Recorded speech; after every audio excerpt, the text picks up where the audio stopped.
Hello and welcome to my short paper presentation. My name is Lukas Lucks, and this time I like to talk about the feature-based monitoring of rock slopes using images and terrestrial laser scanning.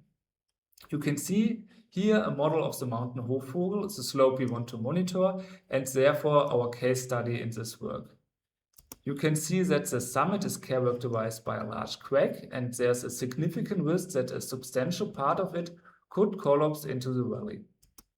In our previous work, we monitor the ongoing movement using photogrammetry, which means that we capture image of the summit from different years and then compute a dense 3D vector field describing its movement.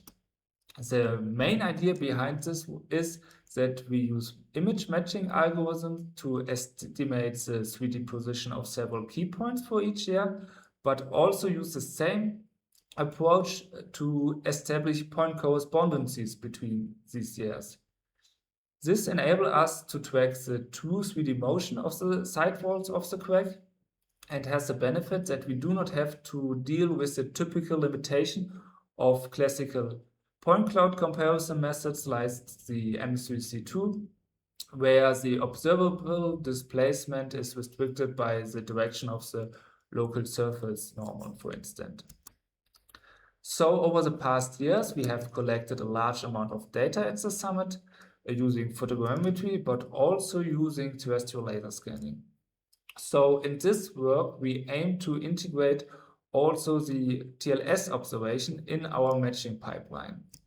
So typically, when we talk about laser scanning, we are dealing with 3D point clouds. Our algorithms operate in 2D, so we first need to reduce the dimensionality of the TLS scans. So to achieve this, we project the point clouds back into multiple image planes. And as a result, we obtain a set of depth maps, which serves as the basis for the matching process. Like you can see here, in principle, the matching works then the same way for both data sources, whether we use a color image or if we use the TLS data.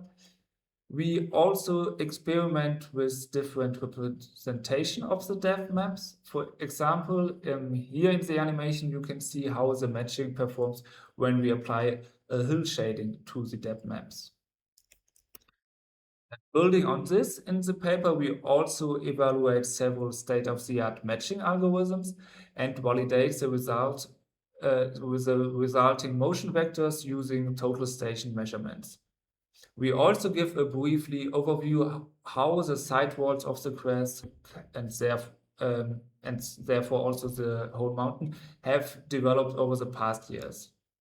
So if you are interested in the work, you can find the full paper via this QR code. It's openly accessible. And if you are interested in the photogrammetric data, for instance, if you want to use them for your own experiments, you can find the image for different epochs along with the corresponding camera poses on Zenodo via this second link here. So feel free to use the data, and thank you for your attention.